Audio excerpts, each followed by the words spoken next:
YouTube, my name is Pablo and I am a car addict. Thank you for joining me again on this drive. To any new viewers, welcome to my channel, welcome to this video. Hope you guys find it fun and relaxing and useful. And to any returning viewers, thank you for joining me again. I'm glad you guys are coming back and watching my videos.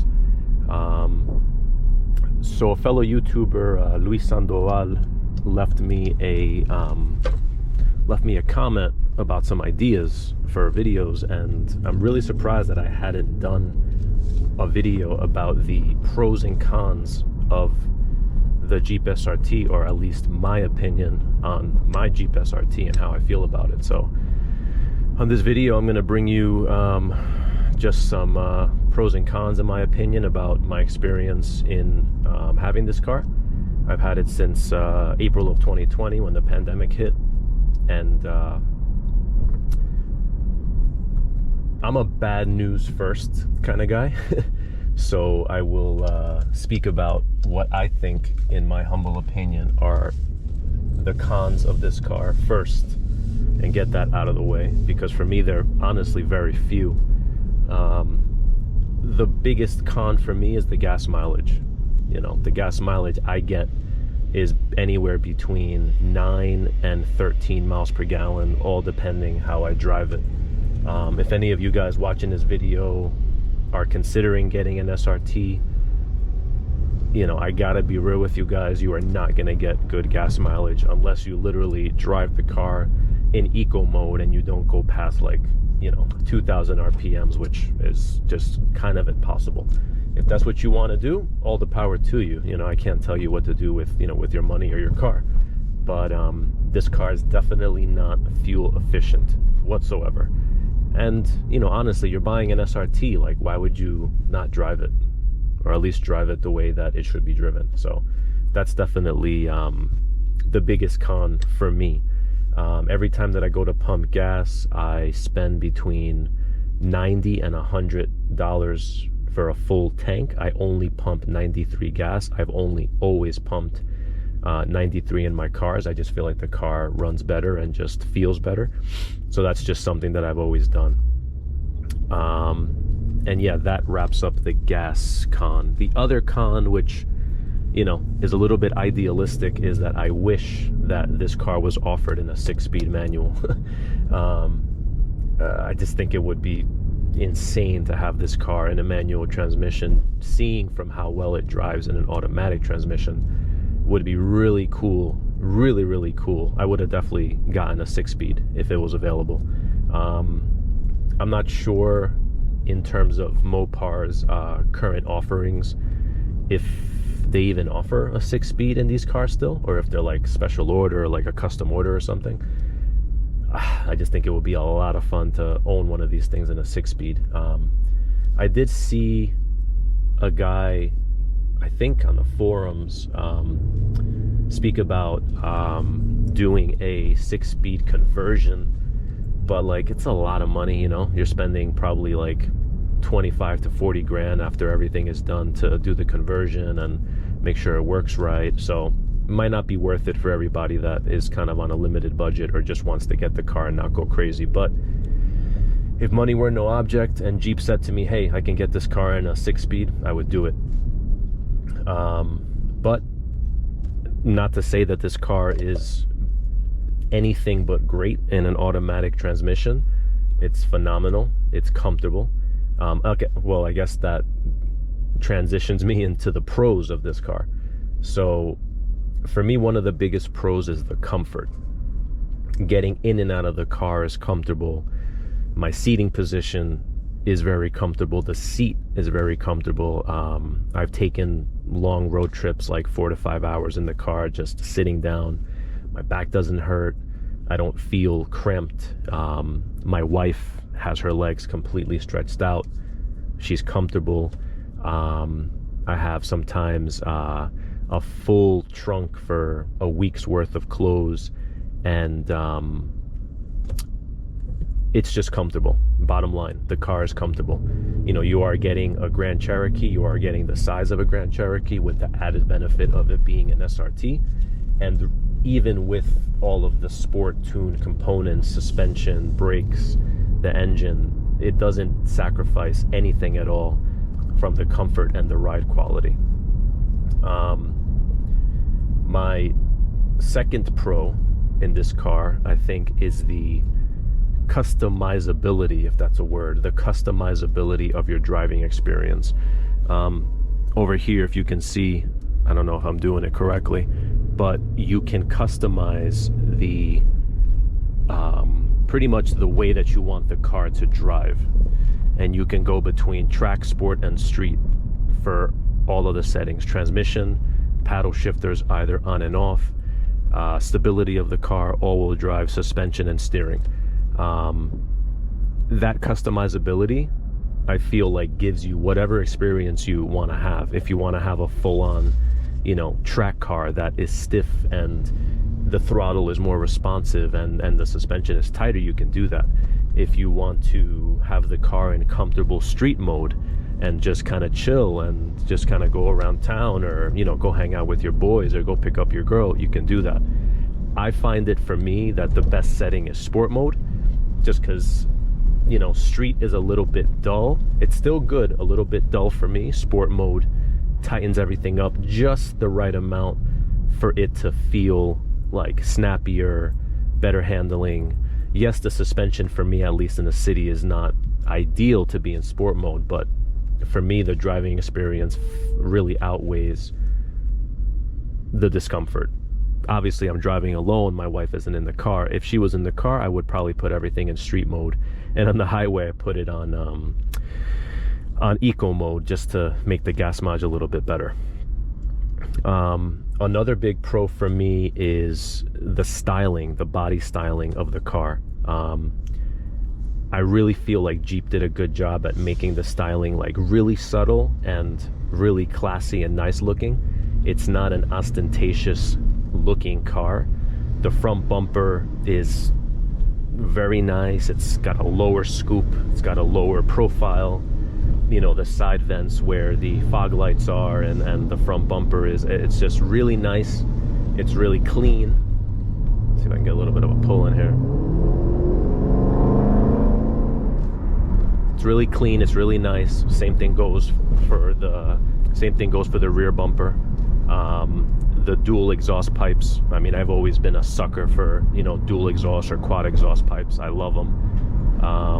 And I'm happy that nowadays pretty much every car comes with either dual or quad pipes.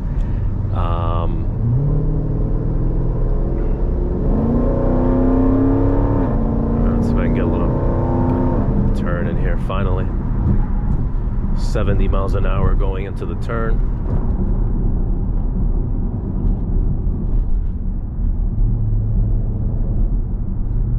Just fucking pulls and grabs, man. Look at that. Beautiful.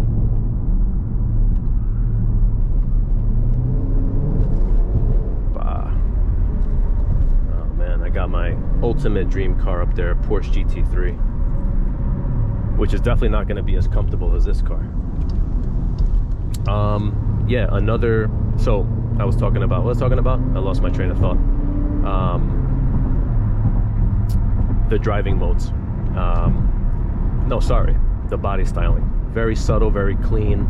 I love walking up to it every time. I feel like I'm driving a understated sports car that's not ostentatious, and, you know, it's still an SRT, like, you know what you're getting yourself into. It's just really nice. I think they did a good job at just making it like a classier kind of sports car. It's so nice. What else is a pro? I mean, you know, the biggest pro, obviously, you know, the reason why I'm in love with this car is the way it drives.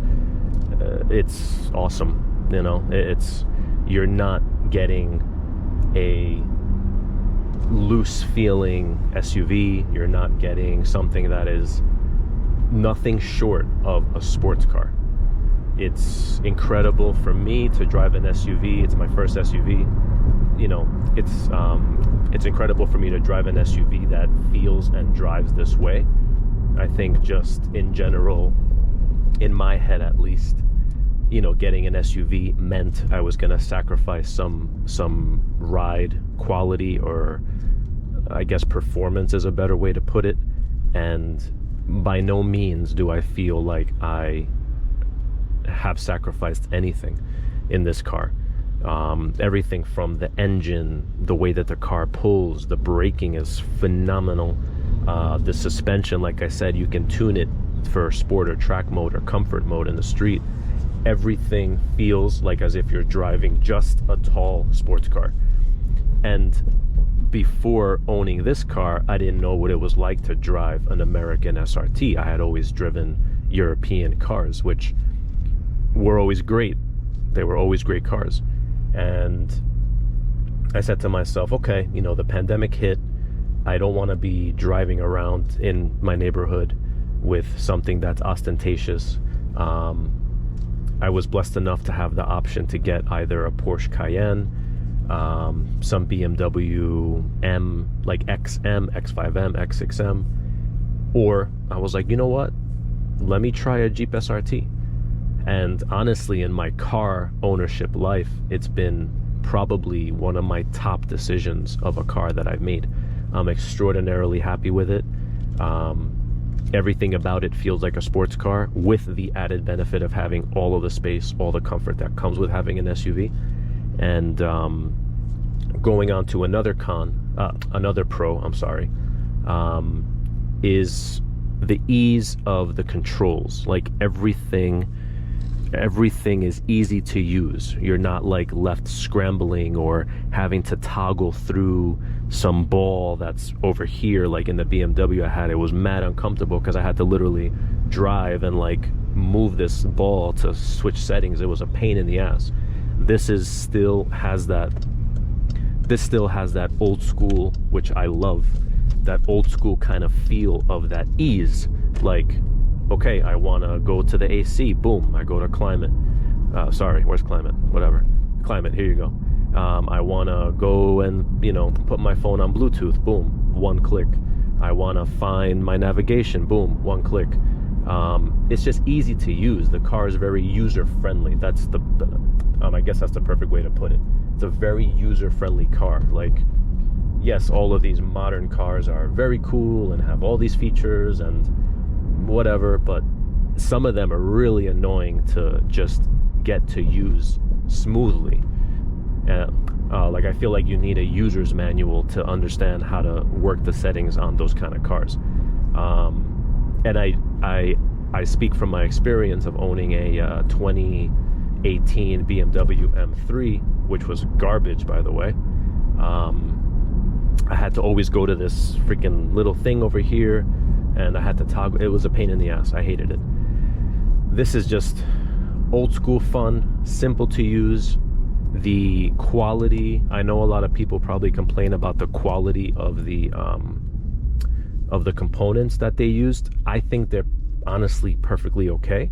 I mean, I'm not one to like abuse my cars or like hit the dashboard or just be rough with it. I usually take care of my cars very well.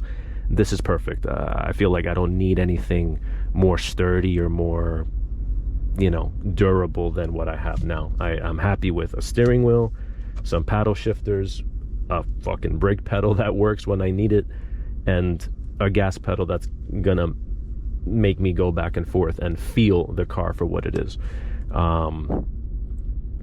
What else can I say as a pro? I mean, another pro for guys that want to modify the cars, I do want to make another video about all the mods that I have done to the car and how much they cost and how much time it took for the shop to install them. I will do that. I just have to find my receipts and make sure I give you guys the right information. Shit, man, I talk too much. Another pro of this car is how modifiable it is. I'm a guy that likes to mod my cars. I wanted a car that was naturally aspirated with a big motor V8. That's exactly what I got in this car. And I did some research prior to getting it on like what I could do. You know, I usually do on my cars exhaust work. I get that light up here. I usually do exhaust work, cold air intakes, throttle bodies, like whatever, you know, naturally aspirated parts I can improve upon, because, you know, I had the experience on my Volkswagen, my first car, That was a 3.2 liter VR6. I turbocharged it and I totally fucked the car up, you know, completely. Completely fucked it up, never ran the same, and I had to sell it, unfortunately. So as tempting as it is to do a blower on this car, I know that this car was made to be a naturally aspirated motor. And as tempting as it is, I know that I don't want to do it because I fear that it's just not going to run the same. And I'm not a person, go ahead. I'm not a person that likes to have my car in the shop once a week. It just doesn't feel good. It feels like a toxic relationship that costs me money, which I've had many of. So I don't want to repeat that cycle in my life. So yeah, the car is very modifiable. You can do cold air intake, you can do a chip, you can do throttle bodies, you can do cams, you can do a stroker kit, which for me might be coming down the pipeline to keep it naturally aspirated but get more power. Headers, mid pipes, all different variations, exhausts. Mad companies make exhausts. If I'm missing something, guys, that's available for these cars, let me know in the comments, please.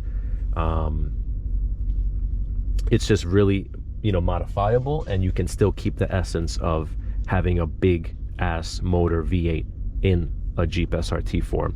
So that's a huge plus for me personally. What else, man? What else is a pro in this car? A little tidbit which I really enjoy, because, you know, New York winters suck sometimes. A little tidbit is when I auto start the car in the winter,